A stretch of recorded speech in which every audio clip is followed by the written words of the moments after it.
All right, so what do the two graphs mean? Well, this graph right here has heart rate and oxygen.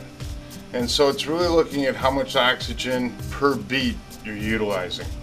And this little alleyway here is the predicted using your demographics: height, weight, age, sex, race.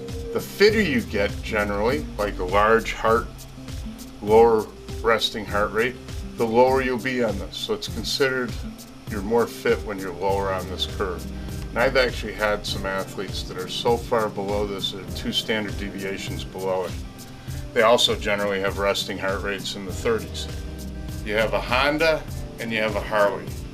Both are putting 100 horses to the rear wheel. One's ring-a-ding-a-ding, the other one's ba-ba-ba-ba-ba-ba-ba. So one's a chugger. So they're all determined, the power output is determined by the size of the chamber. Same thing with the heart. The bigger the chamber, the fewer beats to get the blood around. This graph over here is looking at the VO2 and VeCO2 ratios. VE means expired volume of oxygen, expired volume of CO2. Now, every minute we're increasing the workload, yet this curve doesn't go up. Because what happens with the human body is you just move a little more air, you take out oxygen, same efficiency ratio, and basically you just continue on. And this shows your aerobic efficiency. When the body, this blue line starts to go up, what it's showing is now you're moving more air and you're less efficient. You're not taking out the same amount of oxygen per liters of room air. And that's where the body begins to buffer lactic acid.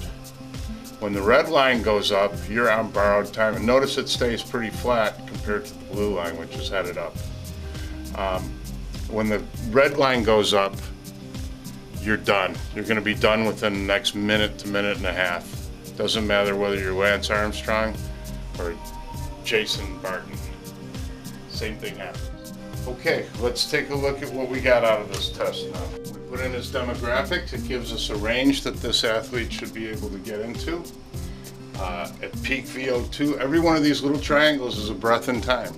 Oxygen, CO2, volume of air. We match that with the heart rate and the wattage at every single breath he takes.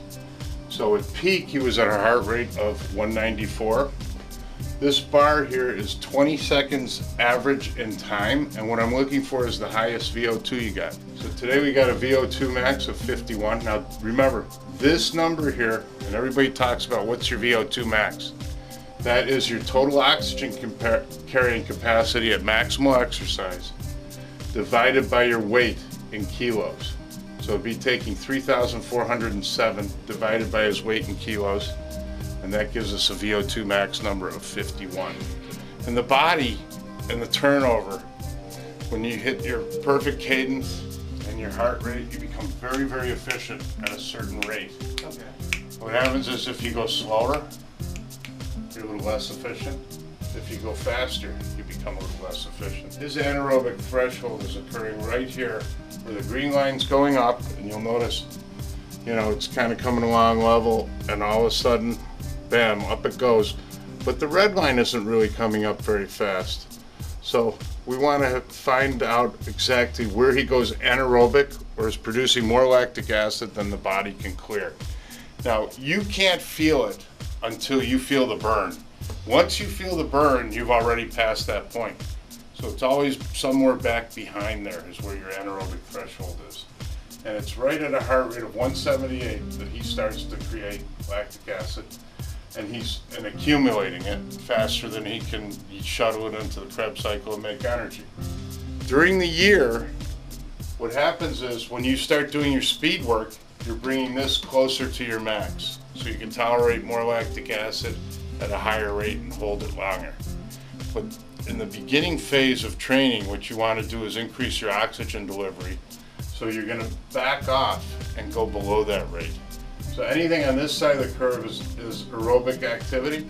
Anything over here is anaerobic.